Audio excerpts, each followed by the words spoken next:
Okay, guys, in this video, we're going to talk about how to do Do, Re, Mi as a sing and play with the bouncy pattern or boom check pattern. So a boom check pattern is just a bass note on beats 1 and 3 with a chord on beats 3 and 4. So it sounds something like this. Okay. The left hand, at its simplest, if you want to, just play the root, right? So for a C major chord, I'm just going to play C. Or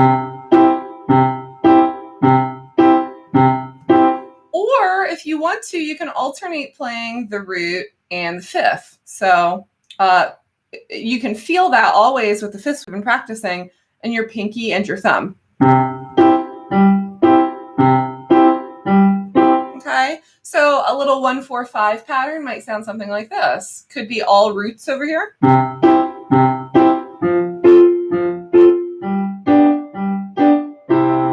Or it could be root and fifth.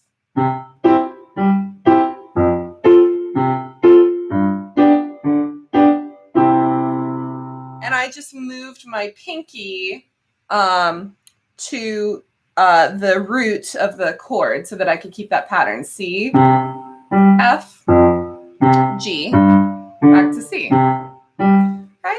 This piece has some 5-7 chords in it, so you're going to need to realize those. Remember, the easiest thing to do with any type of 5-7 chord, if I have my G7 chord, these are the 2 notes that I need at minimum, root and seventh. So the easiest way to play them, if you're, say, going from C to G7, is just to play these 2 notes in the weaker fingers, 4 and 5. Okay.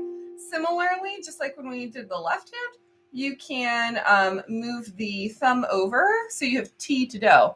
T, Do, T, Do. And in this shape, the 5-7 chord will always resolve to a triad in root position. Whether that triad is major or minor. Right? If I was going to do the right hand, marking it out for boom checks, let's say I'm doing that. So a needle pulling thread where I've got the chain of secondary dominants. I could start with so a needle pulling thread, la, a note to follow, so tea, a drink with jam and bread. And notice how my fingers are just climbing. So I'm putting my pinky on the root of the chord, right? So I have C, and now it's C7, now F, D7, ba-da-da-da-da, G, E7, ba-da-da-da-da, A minor. Okay.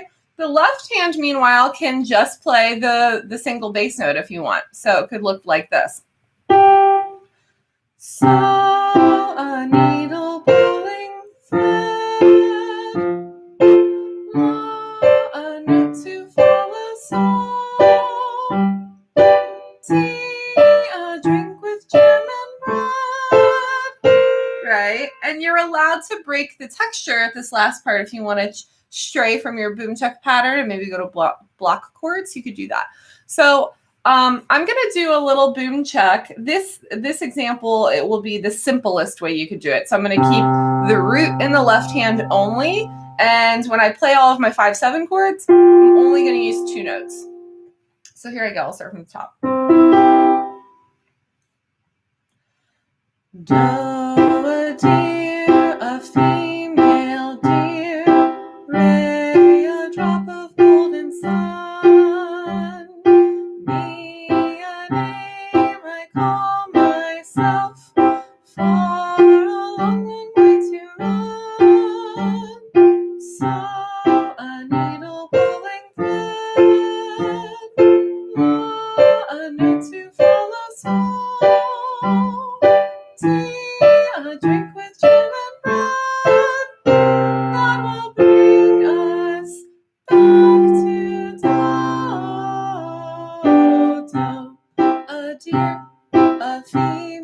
and there I am. So I could go right back out around to the beginning. Okay.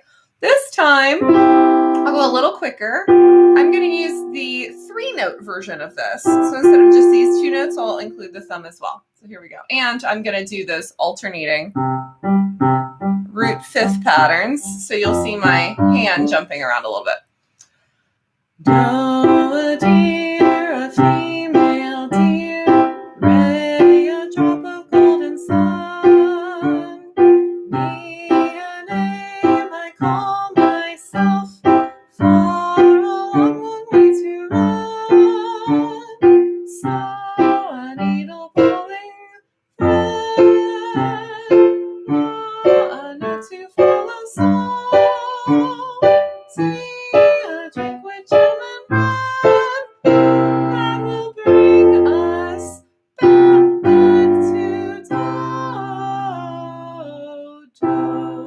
Okay. You can also, you'll notice too, like when I was doing that chain with the left hand. So a needle pulling thread, a note to follow, so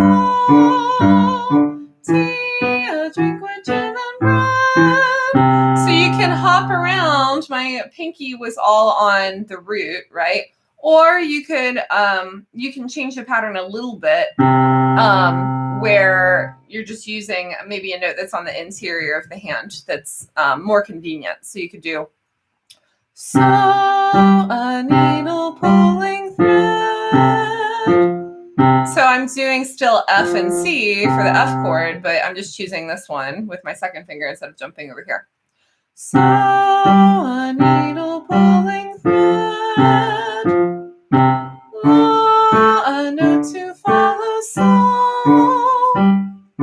tea, a drink with jam and bread. Right? So that together would sound like this.